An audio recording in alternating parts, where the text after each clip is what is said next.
Welcome to another episode of the DMC, a minisode where you decide if we're chatting shit or connecting sense. I'm your host, Sarah DM, also known as DM.Seerah, and I'm here by myself this week as I finish off the last installment of answering all your love questions. And before I get started, I want to say, thank you for sending all these questions in. I've really enjoyed, learning, expressing, and just sharing new and informed levels of wisdom about love and intimacy and relationships and situationships, because I think, it's one thing that we all want, isn't it? Intimacy, companionship. And by doing these questions, I've been able to learn how love is co-created and expressed. So I'm really grateful for that. And I'm really excited for the last two questions. But before that, I should probably catch you up on my week. I've just honestly been enjoying summer. There was an episode out last week, just because when I tried to record, things weren't in my favor. So I decided to give it a rest. And I'm happy that I did, because when I'm able to rest and allow things to come to me, I'm able to come from a lot more a clearer space and not as scattered. So last week on Sunday, I went to Black Pride, and oh my goodness, it was so much fun. I went with some of my friends, Rianne and House of Black. Shout out Adelaide, Mojere. Who else we came with me? C. Oh, my mind's gone blank.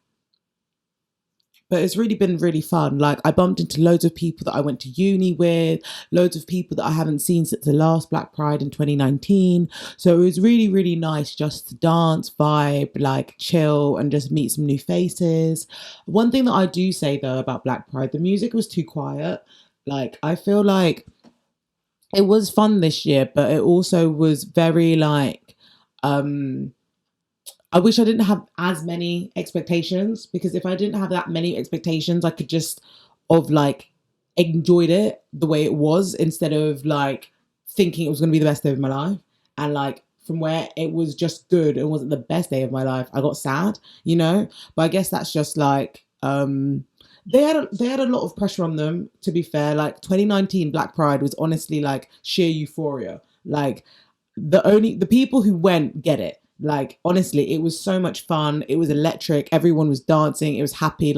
It felt like you were just high on life, regardless if people were drinking or not. And I really liked that atmosphere, because one thing that about festivals or pride or day parties, etc., it's not just for the people that get waved. You have to have a happy medium where everybody can combine and have a good time. So I'm happy that happened in 2019, but 2022, it was okay. It wasn't giving what it needed to be given, but that's not to say that I didn't have fun. I bumped into so many people that I saw from 2019, and it was so nice because we all dressed to impress. That's one thing about Black Quiz. We're gonna look fucking good, And I really enjoyed it, and hopefully there'll be more coming in the soon. I've been going to a lot more Black queer events in London, just because I moved back down south, and I've honestly enjoyed it so much. I didn't go to the after party for Black Pride, which was apparently at Fabric. It was really good, but apparently security was doing a mazop. So I'm happy that I didn't win. If I'm honest, I was fucking exhausted. Me and my friend Rianne decided to drink a bottle of tequila the day of Black Pride, and wow, it was fun. It was really fun, but I don't know what it is about tequila. Yeah, how is it that in the club I can have 2 shots and I'll be on the floor, I'll be dancing, shaking yash, living my best life, and I have a bottle with Rianne throughout the day, and we're only taking the drink via shots, right? And I'm drunk, but maybe it's the heat. I'm just not that drunk. I'm not that boozy, or I'm not that loose, and that was another thing. The weather being hot. Guys, stay hydrated, drink water, because I nearly fucking fainted in the drinks queue. I can't lie. It was quite embarrassing, but it is what it is. I should have had some more sugar. But yeah, Black Pride was fun. But besides that, I don't really have much to report. I've got some good things coming out in the works. So September the 18th. Remember everyone, September the 18th, keep your day free if you live down south, because it's going to be a fucking vibe. And I'm going to release information in a couple of days. I might release it on the first day of Virgo season. So yeah, stay excited. Stay tuned for that. But before I just speak anyhow, let me do these 2 readings, because these 2 readings are the final of our love series. And I'm excited to finish up with you because, like, Spirit, as I told you, has wants me to rebrand as a love and relationships tarot reader. And I think doing these questions has really helped me advance my vocabulary and my expression of love. So let's start before we forget about it. Understand? Understand. Amazing. So today I'm using 3 decks. I'm using the Tarot of Sweet Twilight by Christina Benintende. I'm using the Vice Versa Tarot deck by Massimiliano Filadoro. And I'm doing the Ride Away deck by Pamela Coleman Smith, which is, OG deck, basis of a lot of people's indie spreads.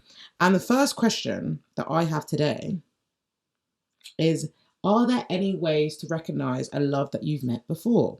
Okay, so Spirit, is there any ways that we can recognize a love that we've met before? Breathe in with me, everyone. Actually, before I start, let's do a breathing exercise. I want you to breathe in for 3, hold for 3, and then release for 3. Let's start. Breathe in.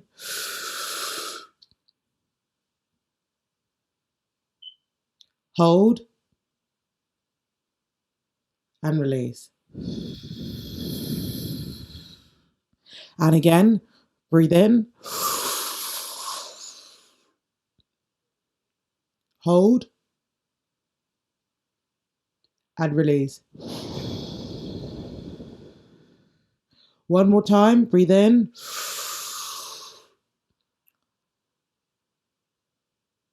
Hold. And release. Amazing. Thank you for breathing in with me. Okay, so Spirit, higher power, universe, angels.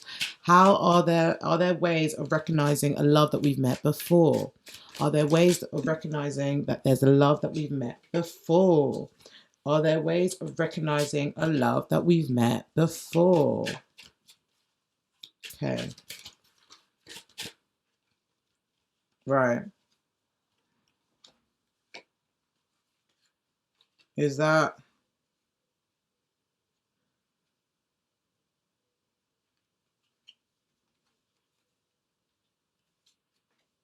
Okay. Spirit, this tells a story. Can I have a clarification of how this is expressed? Oh, okay. And now, is there any advice on how to recognize? Any advice on how to recognize?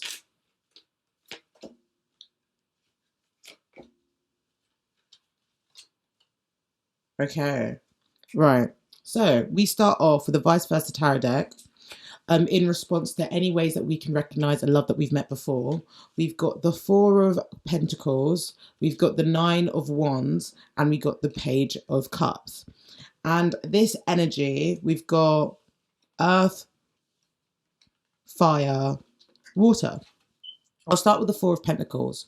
A card talks about leaving scarce ideals, talks about safety, talks about foundation. Makes me think that we can recognize a love that we've met before from a familiarity. Like, ultimately, at a baseline level, this individual or this partnership is going to make us feel secure. And this is going to help us open and expand our horizons, because we're able to move from a base that is anchored in perspective, anchored in practicality, acted in familiarity, acted in reassurance. So there's something about this figure that's going to be routinial, that's going to be habitual, that's a behavior that they're going to repeatedly show, that can remind you of a love that you've recognized before. I can tell this because you've got 9 of Wands and then the Page of Cups. And 9 of Wands, usually known as a wounded warrior who's been able to develop their wisdom, but also their scars from navigating fields which have either helped them and hindered them, therefore being a wounded warrior, has allowed them the spiritual discernment to evaluate the energy that is coming to interact with them. And this energy can either be, like I said before, helpful or a hindrance. Those that are helpful are able to go past the barriers to the inner self, to the inner child, aka the Page of Cups. But those who aren't able to help this individual, therefore be a hindrance, will be deferred and deflected by the capacity of the Nine of Wands, because the Nine of Wands is able to evaluate what spirits they're going to let in and what spirits then they're not going to let in. And this attitude has come from the resilience, the fighting, the self-assurance, and the vigilance that they've taken on their journey. But one thing that they need to be mindful for is to not be so hyper independent that they are too guarded and therefore not letting individuals come into their space. And that's why the Four of Pentacles have come up, because the Four of Pentacles are trying to show you, look, I'm grounded, I'm comfortable, and this means that this is going to shape my understanding of spiritual interference. And this is not interference into say that like they're bad or good, but spiritual interference as in like activity, right? And I think this is when the Page of Cups comes in, because the Page of Cups is the engine to our ships. It's the individual who is imaginative, creative, excited, nurturing, playful, and innocent, and naive, and inviting, right? And this is a love. This is someone who just loves, you know, this is someone who's excited about love. This is someone, it's their internal child. Like they're not going to be depleted or deflated by experiences of lovelessness, because they know that love and abundance is available to them and it's their birthright. So the fact that this person, it's like in life, we have to develop our own security, and then we're going to use that security to we're going to use that security to observe and interact with energies. And with that spiritual discernment, we're going to be like, oh, who else is going to be invited to see the deepest, rawest, innocent, most parts of us, the most creative, gentle, soothing parts of us that needs to be catered for as the Page of Cups, because we are all playful children that are who are just wanting to be seen and heard, right? But the question was, any ways to recognize that a love that we've met before, right? So after that, I asked for clarification and I got the Four of Wands. And the Four of Wands is another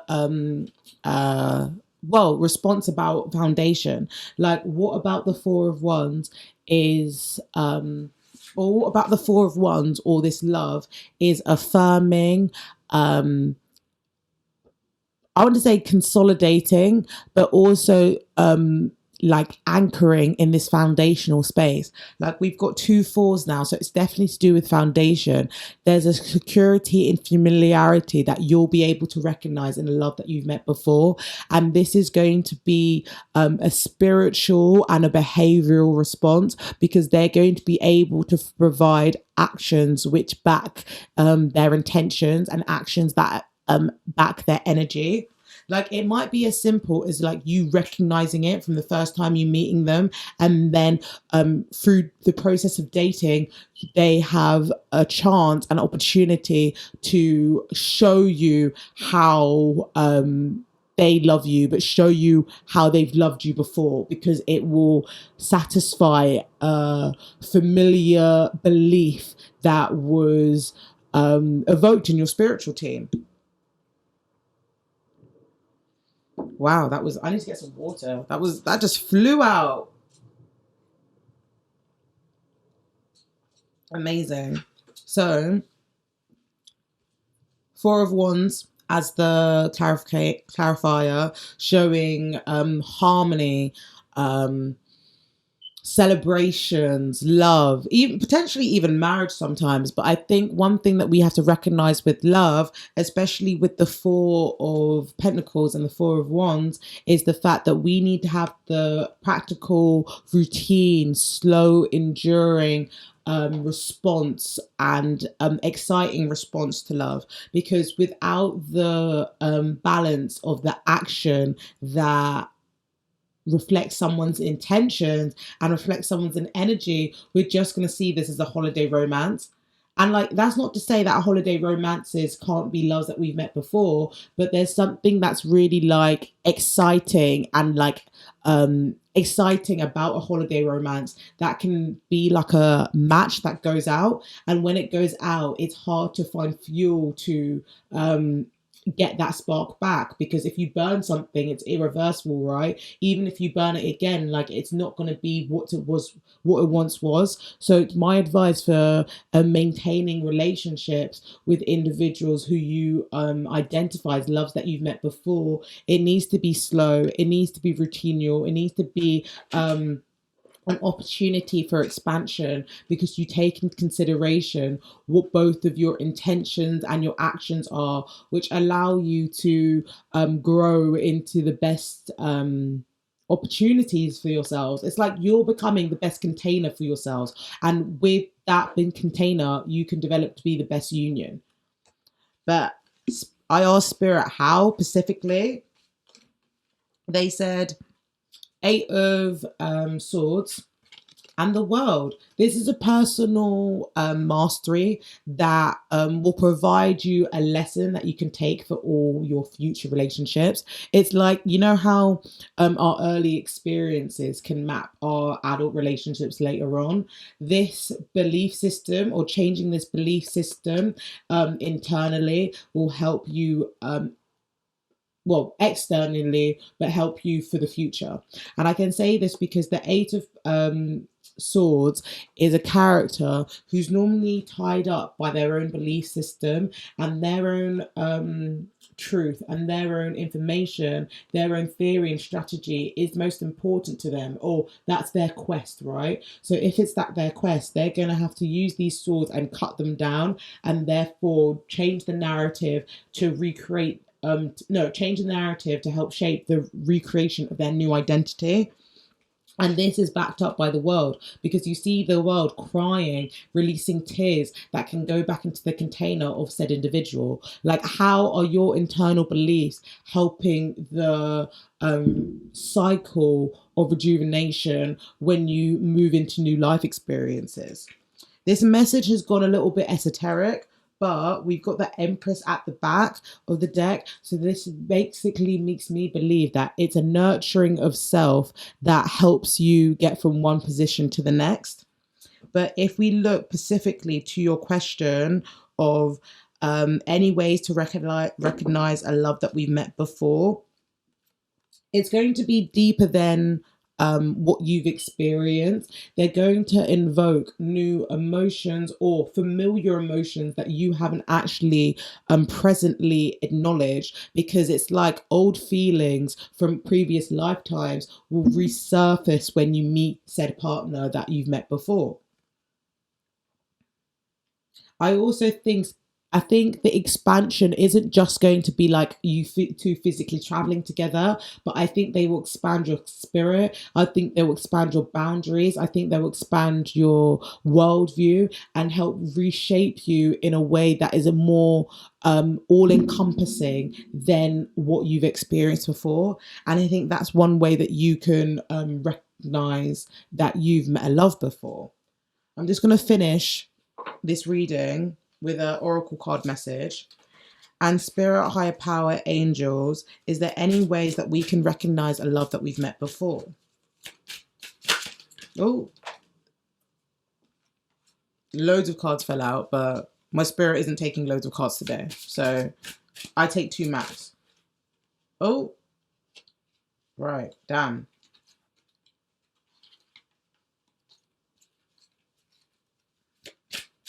Okay.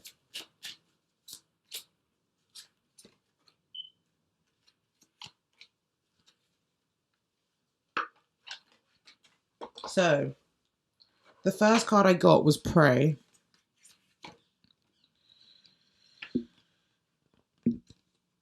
It is that simple. Prayer has felt like a one-way conversation to you, and this is your reminder that answers provided if to you if you just pay attention. And the next one is 33. Every vibe eventually finds a tribe. You are going through a shifted environment and you were used to, and you know may no longer feel comfortable. Continue to grow in truth, and eventually your soul family will find you. I think that's really fitting, especially as we come to the end of this reading, because like if it's a love that you've met before, they're a part of your tribe before, right? So there's something familiar that you're going to be pulled into. It makes me think about, you know, how a nucleus shares all the information, details about a cell, right? But when it goes into cell division, it expands and changes shape. They were all created from the nucleus. However, now there's multiple different organisms available from the initial point, and that's what makes me think when I think of love. It's like we all were met together in previous lifetimes, and then we separated, and the energy that we were built with, that we started with, is still inside of us, but we have to do some soul searching and then some travel to bring it closer to us, you know. I think in answer to your question, how do you recognize a love that you recognize? How do you identify a love that you recognized before? It's understanding that they'll come to you when you come to yourself, but losing the barriers in your mind which deter you from trying, deter you from using your emotions as a baseline or as a compass to recognize and identify anything. Sometimes things can come through trance, some things comes from your body, and it's having that wisdom and that softness with yourself to allow yourself to learn that information. You're creating foundations, but moving from them will help you identify loves that are familiar and secure. It's all in the patterns, baby. It's all in the patterns. Okay. I like that reading. It was very educational. So I'm going to go into my last reading, which is, how do you know if you're repeating patterns or you have 1,000 soul contracts to resolve? Okay, spirit, higher power in universe. How do you know if you're repeating patterns or have 1,000 soul contracts to resolve? Okay. Is this two timelines? Is this two timelines? Oh, okay. It seems like it's still a follow on from the last question. Yeah, it definitely is, because we've got two cards that come out. I said, is this timelines? You said, I don't know. Okay. Interesting. Spirit. How can I tell if I'm repeating patterns? And how can I tell if I've got 1,000 soul contracts? Okay. Right. And what is your advice, Spirit?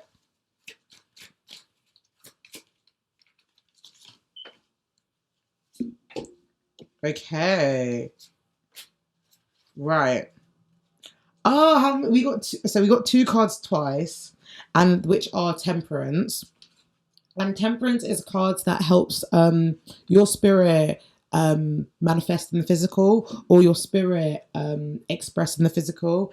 And it talks about moderation, it talks about balance, it talks about rejuvenating, waiting one cup from another, you know.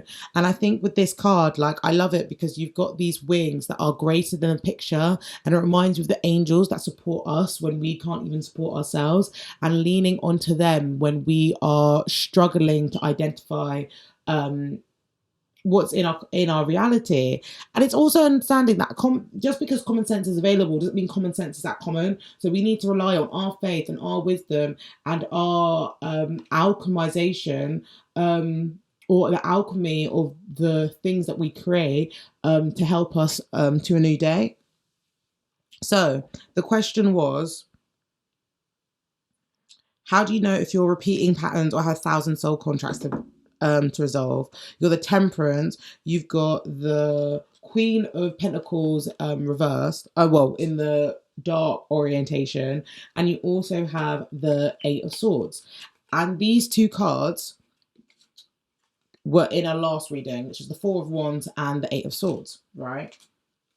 So if we take that into consideration, Temperance and the Queen of Pentacles talks about like, are you giving more than you're receiving? And like, how much are you going without in the process of identifying what moderation is to you? Because I feel like this Queen of Pentacles has so much wealth to give, but this means they have so much wealth to share. But this Queen of Pentacles is literally like, it's barren, it's wasteland, it's like, don't get me wrong, it's still pretty because it's the Queen of Pentacles, but like, look at how green and fertile her land is in this image, right? In comparison to this one, like there is either a rabbit or a hare. I don't know what the name is, what the right name is for this bird is, but rabbit there, hare there, no, rabbit or hare there, and this is a bird over here. But it just shows you like why are you not receiving? Like, why are you so comfortable receiving less? You know, and like, how is that fair? Like, how is that balanced? Like, how is that? What is the moderation of these of this in the pursuit for love? Like, it doesn't make sense really. And that's why the Eight of Swords have come up, because you're tied to the constraints and the systems which you think love should be available in. It's like, you know, when people think love is endurance, and it's like, oh yeah, I'm still with him because, or I'm still with her, I'm still with them because they're going through a really hard time at the moment, you know, so I have to be there for them. I promise you, like, and this is like my truth. If someone's causing me stress, I'm not going to be with them. I love you, but I cannot care about you as much before I care about myself, like respectfully. And like, are you blinded to the invisible rules of relationships and systems of love that we navigate in, whether that is patriarchy, racism, discrimination, etc., which allow you to be blinded to the opinions of others and therefore influence your internalized and therefore internalize your beliefs? Like, that's not okay, and that's not fair, and that just makes you feel in this position. So even if you have a soul contract, if the soul contract is making you feel like this longer than you have to, then you have to really evaluate if it's just a contract or if it's just a pattern. And that's why I asked Spirit afterwards, like, is this timelines? And they said, no, this is you within the timelines, right? And then the bottom of the deck is the Four of Wands, which is talking about foundation and a spiritual hygiene and spiritual boundaries and home frequency. Like, what are you allowing in your frequency that is going to bring your vibration down or raise your vibration up? And like, have you been using spiritual hygiene to detach from the energy that's outside of your foundation so that you can feel best when you're in your foundation? Like, what are you anchored in?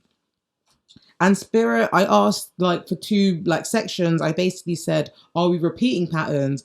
And Spirit said, if you're repeating vows, you come up as the Fool, and if you're resolving soul contracts, you're coming up as the Page of Pentacles. And I like the fact that we got these two images, because look, the yellow's available in the cards, and this is optimism, abundance available. They've got every element that is like earth, air, fire, and water in both of these expressions. And this also shows you how like you can be resourceful with your time, like you can be resourceful with the information that's available to you to make the situation a little bit easier for you. So first off, let's go on if to identify if you're repeating patterns, right? If you're repeating patterns, you've got the fool. The fool is being foolish. They're not being curious. They're being judgmental. They're not taking risks. They're sort of like they're safeguarding themselves because of what life has happened. And I think like the fool kind of asks us to be a bit more playful in their approach. But how we can observe that we're creating patterns is when we are choosing what is safe and familiar, or choosing I don't know, the good between two, no, choosing the less evil of two evils just because of what is available to us. I think when you see the fool here, it's like denying that there's not an opportunity available. It's like the fool, yeah, has the opportunity to see the world, but because they might be skeptical of the unknown, they decide to revert back to outdated beliefs and uncomfortable behaviors, or find comfort in chaos because it's more addictive than trying out something new. And I think that's why this card has come up as the fool, because it's like, do you want to be foolish or do you want to be the fool? Like, why can't you be, if you're repeating patterns, then you're going to what is familiar because you're too skeptic of the unknown, and therefore not doing yourself a disservice because you're not allowing a new chance to form, a new experience, a new opportunity for you to express yourself differently. And if you are resolving soul contracts, you've got a page of pentacles attitude. You're literally looking around and you're seeing where you're going to plant your seed of abundance, your seed of blooming potential.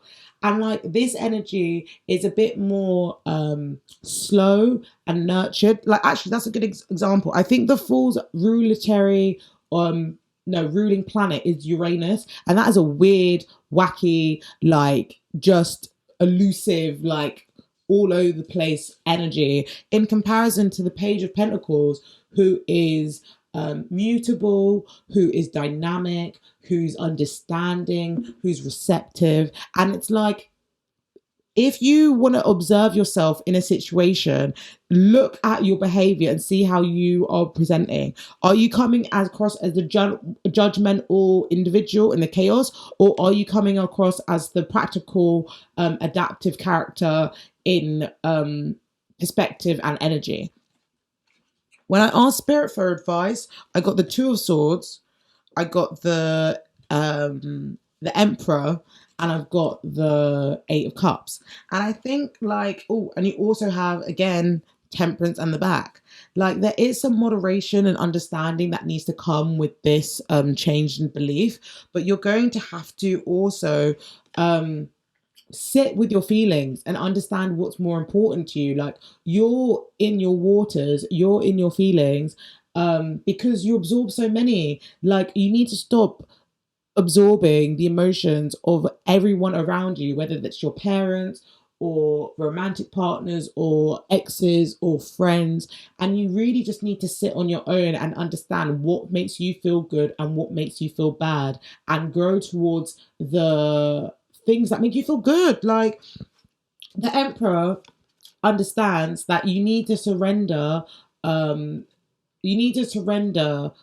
certain behaviors, tasks, because what you are willing to achieve is going to catapult you in confidence, acclaim, like heartfelt spirit. You know, the Emperor like didn't build his throne overnight, you know. And like you need to understand that with soul searching comes reflection, and this reflection can help you feel grounded and more available when you do go off the unknown. Like I think you sitting in your feelings for too long, right? Because you can sit in your feelings, maybe you sit in your feelings too long that you invite other people's feelings in, or other ways how your feelings can be expressed, and then it provides disillusions from the Emperor perspective, which requires more soul searching. So my advice is to you: sit in your feelings, but don't be over consumed by them. Like, find the purpose of them, find the intention of them, and recognize that they're visitors, that they will leave, and that they are temporary. So you don't have to be overwhelmed by the need and frustration of emotions, because it's a lot, and you don't deserve that. You are divine, and you deserve love, and you deserve an opportunity to experience healthy romance and healthy relationships. So, healthy relationships, and also the illusions of the material world can remind you of how familiar chaos is. And I think when we look at chaos could just be like being with a partner who is comfortable, like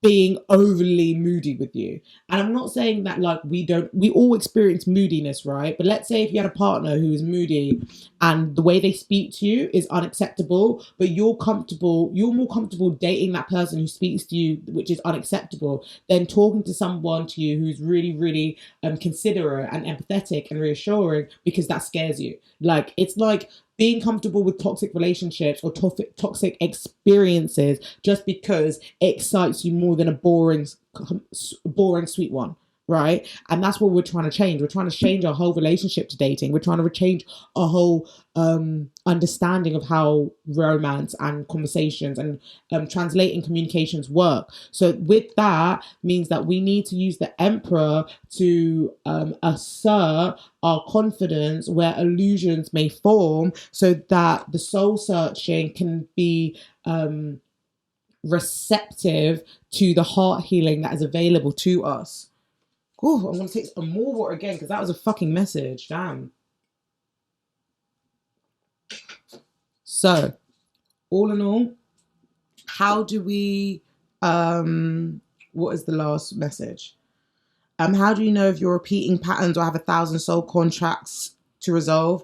I think it's like looking at your own behavior and seeing how you're presenting as. Are you coming across as the Fool, or are you coming across as the Page of Pentacles? Because when you come across as the Page of Pentacles, that's when you are going to resolve, when you can identify you're going to resolve soul contracts. I'm just going to pull out 2 more cards to see, for confirmation. So, Spirit, Higher Power, how do you know if you're repeating patterns? So that's the first one. How do you know if you're repeating patterns? Okay. And Page of Pentacles, is that this one? Okay.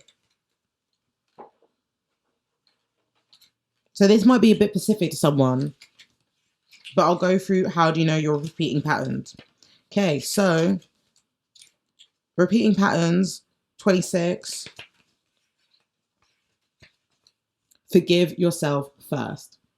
You're not a bad person. Even if you made choices from a place of misremembering your divinity, show yourself compassion and forgive yourself for everything. So I guess like with the full energy, and if you know you're repeating patterns, extend grace to yourself, because you're in a cycle which is familiar but is also harmful, because it's not rewarding your energy. It's not rewarding or celebrating who you are as an individual, and therefore forgiveness is necessary to introspect why cycles are forming. So just treat yourself with compassion and be very gracious. For the Page of Pentacles, I got 32.